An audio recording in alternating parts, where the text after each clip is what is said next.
When Herod Antipas, the ruler of Galilee, heard about Jesus, he said to his advisers, "This must be John the Baptist raised from the dead. That is why he can do such miracles." For Herod had arrested and imprisoned John as a favor to his wife Herodias, the former wife of Herod's brother Philip. John had been telling Herod, "It is against God's law for you to marry her." Herod wanted to kill John, but he was afraid of a riot, because all the people believed John was a prophet. But at a birthday party for Herod, Herodias' daughter performed a dance that greatly pleased him. So he promised with a vow to give her anything she wanted. At her mother's urging, the girl said, "I want the head of John the Baptist on a tray." Then the king regretted what he had said, but because of the vow he had made in front of his guests, he issued the necessary orders. So John was beheaded in the prison, and his head was brought on a tray and given to the girl, who took it to her mother. Later, John's disciples came for his body and buried it. Then they went and told Jesus what had happened. As soon as Jesus heard the news, he left in a boat to a remote area to be alone. But the crowds heard where he was headed and followed on foot from many towns. Jesus saw the huge crowd as he stepped from the boat, and he had compassion on them and healed their sick. That evening the disciples came to him and said, "This is a remote place, and it's already getting late. Send the crowds away so they can go to the villages and buy food for themselves." But Jesus said, "That isn't necessary. You feed them." "But we have only 5 loaves of bread and 2 fish." they answered. "Bring them here," He said. Then he told the people to sit down on the grass.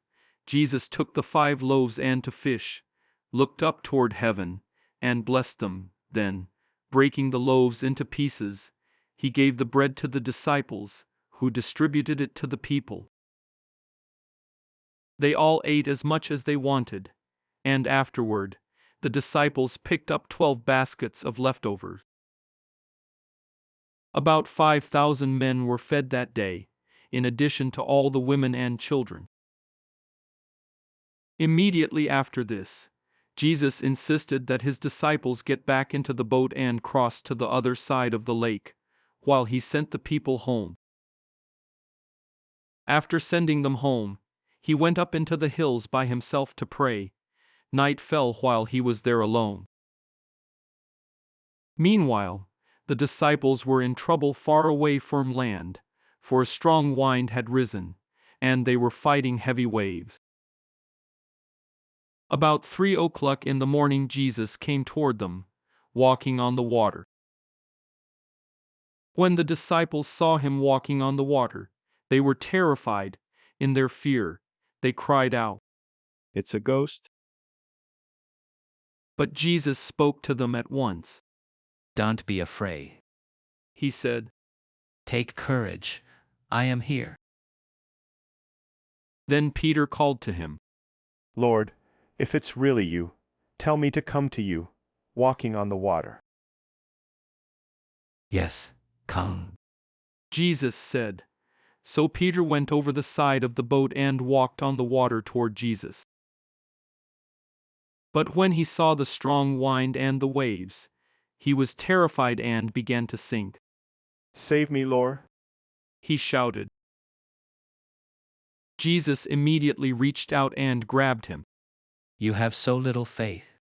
Jesus said. Why did you doubt me?" When they climbed back into the boat, the wind stopped. Then the disciples worshipped him. "You really are the Son of God." They exclaimed. After they had crossed the lake, they landed at Gennesaret. When the people recognized Jesus, the news of his arrival spread quickly throughout the whole area. and soon people were bringing all their sick to be healed. They begged him to let the sick touch at least the fringe of his robe, and all who touched him were healed.